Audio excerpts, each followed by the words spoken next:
নমস্কার, সনাতন ধর্মকথা চ্যানেলে আপনাদের সবাইকে স্বাগত। আজ রামায়ণের লঙ্কাকাণ্ডের 12তম পর্ব শুরু করব। 33 কোটি দেব দেবী, ব্রহ্মা বিষ্ণু মহেশ্বর, সর্বকালের সর্বসৃষ্টি, পিতা মাতা গুরু সবাইকে প্রণাম জানিয়ে এই পাঠ শুরু করছি। রাক্ষস এবং বানর সেনাদের যুদ্ধে 10 দিকে অত্যন্ত ঘন অন্ধকার দেখে বানর সেনারা ভীষণ চঞ্চল হয়ে উঠল। একজন আরেকজনকে দেখতে পাচ্ছিল না এবং যত্রতত্র সকলে মিলে উচ্চস্বরে চিৎকার করতে লাগল। তারপর শ্রীরামচন্দ্র এইসব রহস্য বুঝতে পারলেন। তিনি অঙ্গদ ও হনুমানকে ডেকে আনলেন এবং সব ঘটনা বলে বোঝালেন। শোনা মাত্রই 2 বানর শ্রেষ্ঠ রেগে দৌড়ে গেল যুদ্ধস্থানে। তখন কৃপানাথ শ্রীরামচন্দ্র হেসে ধনুকে গুণ দিয়ে অগ্নিবাণ ছাড়লেন, যার ফলে নিবিড় অন্ধকার দূর হয়ে আলোর প্রকাশ হল। যেমন জ্ঞানের উদয় হলে সমস্ত রকম সংশয় দূর হয়ে যায়। পলায়মান রাক্ষস সেনাদের বানর আর ভাল্লুকেরা আছড়ে মাটিতে ফেলে মারতে লাগল আর নানা রকম আশ্চর্যজনক কর্ম করতে লাগল। রাক্ষসদের পা ধরে তাদের সমুদ্রে ছুঁড়ে ফেলতে থাকল। সেখানে কুমির, সাপ আর মাছেরা তাদের খাদ্য বানিয়ে নিল। কিছু রাক্ষস সেনা মারা গেল, কিছু আহত হলো আর কিছু পালিয়ে দুর্গের মধ্যে চলে গেল। নিজেদের প্রতাপে শত্রু দলের সেনাকে ছত্রভঙ্গ করে ভাল্লুক আর বানরেরা তর্জন গর্জন করতে লাগল। তারপর রাত্রি হয়েছে দেখে বানরদের 4টি সেনাদলই কৌশলপতি শ্রীরাম যেখানে ছিলেন সেখানে পৌঁছে গেল। রামচন্দ্র সকলের দিকে কৃপা দৃষ্টি করলেন। তৎক্ষণাৎ বানর ও ভাল্লুকদের সমস্ত যুদ্ধের ক্লান্তি দূর হয়ে গেল। ওদিকে লঙ্কায় রাবণ মন্ত্রীদের ডাকলেন এবং যুদ্ধে যেসব যোদ্ধা মারা গেছে তাদের কথা সকলকে বললেন। তিনি বললেন, বানরেরা আমাদের অর্ধেক সৈন্য মেরে ফেলেছে।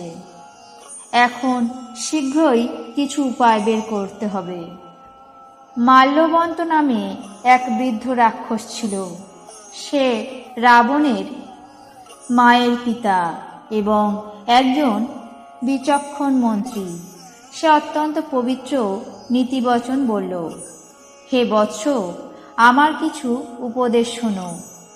যেদিন থেকে তুমি সীতা দেবীকে হরণ করে এনেছো সেই দিন থেকে এত অমঙ্গল হচ্ছে যে বলে শেষ করা যায় না। বেদ পুরাণ যার যশ কীর্তন করেছে সেই শ্রীরাম বিমুখ হয়ে কেউ কখনো জীবনে সুখ পায়নি। ভাই হিরণ্যকশিপু সমেত হিরণ্যাক্ষকে আর শক্তিশালী মধুকৈটবকে যিনি বধ করেছেন তিনি কৃপাসিন্ধু ভগবান শ্রীরামচন্দ্র রূপে অবতার গ্রহণ করেছেন, যিনি যমের মতো দুষ্টরূপী বনকে দগ্ধকারী অগ্নি, গুণধাম জ্ঞানধন এবং শিব ব্রহ্মা যার সেবা করেন, তার সঙ্গে কিসের বিরোধ? অতএব সমস্ত রকম শত্রুতা ছেড়ে সীতাদেবীকে তার কাছে ফিরিয়ে দাও। কৃপানিধান পরম স্নেহময় শ্রীরামের ভজনা করো। রাবণের কাছে এই কথাগুলো যেন তীক্ষ্ণ বাণের মতো বিঁধল। তিনি এসব শুনে বললেন, হতভাগা, মুখ কালো করে এখান থেকে বেরিয়ে যা। বৃদ্ধ হয়ে গেছিস, নয়তো তোকে এখানেই হত্যা করে ফেলতাম।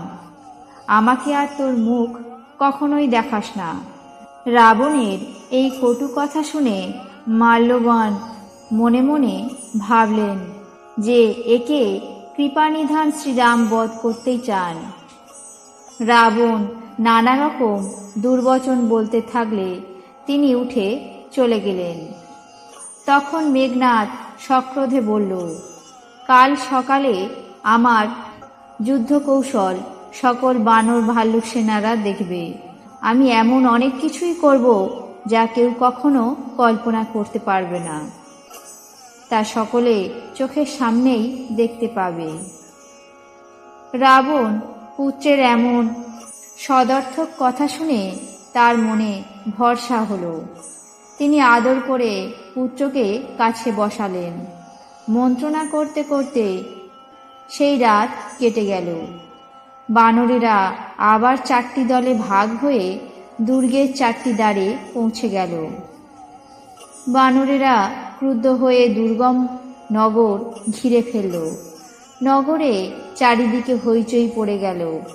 রাক্ষসেরা নানা রকম অস্ত্রশস্ত্র নিয়ে দৌড়ালো আর দুর্গের উপর থেকে গিরিশৃঙ্গ ফেলতে লাগল। তারপর পাহাড়ের চূড়া ফেলে অনেক আগুনের গোলাগুলি চলল। এমন ঘর ঘর শব্দ করছিল, মনে হচ্ছিল যেন বজ্রপাত হচ্ছে। আর যোদ্ধারা এমন গর্জন করছিল যেন প্রলয়কালে মেঘের গর্জন। বিকট বানর যোদ্ধারা যুদ্ধ করছিল। তাদের শরীর জর্জরিত হয়ে যাচ্ছিল, তা সত্ত্বেও তারা যুদ্ধ ত্যাগ করল না। তারা এক একটা পাহাড় উঠিয়ে দুর্গের উপর ছুঁড়ে মারতে লাগল। তারপর রাক্ষসেরা যে যেখানে ছিল সেখানে থেকেই মারা গেল। মেঘনাদ শুনতে পেলেন যে বানরেরা আবার দুর্গ ঘিরে ফেলেছে। তখন সেই মহাবীর দুর্গ থেকে বেরিয়ে এলো এবং ডঙ্কা বাজিয়ে আগে আগে চলতে লাগল। তারপর মেঘনাদ চিৎকার করে বলল, কোথায় সেই সর্বলোক বিদিত ধনুর্ধর কৌশলপতি 2 ভাই, নল নীল দ্বিবিদ, সুগ্রীব আর অসীম বলশালী অঙ্গদ আর হনুমান কোথায়? ভাতৃদ্রোহী বিভীষণই বা কোথায়? আজ আমি সকলকে আর ওই দুষ্টকে তো অবশ্যই বধ করব। এই কথা বলে সে ধনুকে কঠিন বাণ সন্ধান করল আর সক্রোধে আকর্ণ জ্যাতে টান দিল। সে ষড়জাল নিক্ষেপ করতে লাগল, যেন অগণন পক্ষধারী সর্প ধেয়ে চলেছে। যত্রতত্র বানরদের ভূমিসজ্জা নিতে দেখা গেল। সেই সময় তার সামনে যাবার শক্তি কারোরই ছিল না। ভাল্লুক আর বানরেরা এদিক ওদিক পালাতে লাগল। সকলেই যুদ্ধের বাসনা প্রায় ভুলে গেল।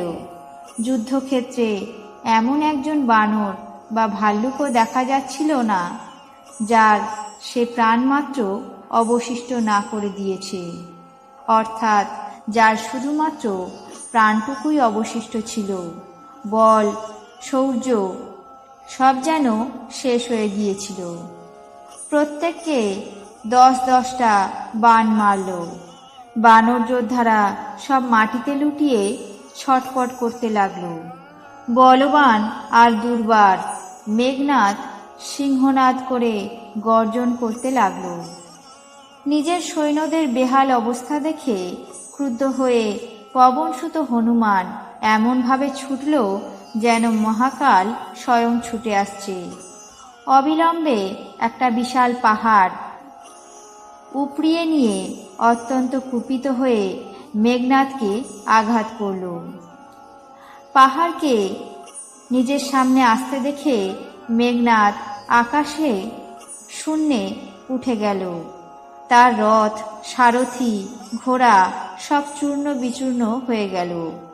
হনুমান বারবার আস্ফালন করে তাকে আহ্বান করল, কিন্তু সে ধারে কাছেও এলো না, কারণ সে হনুমানের শক্তি সামর্থ্যের বিষয়ে জানত।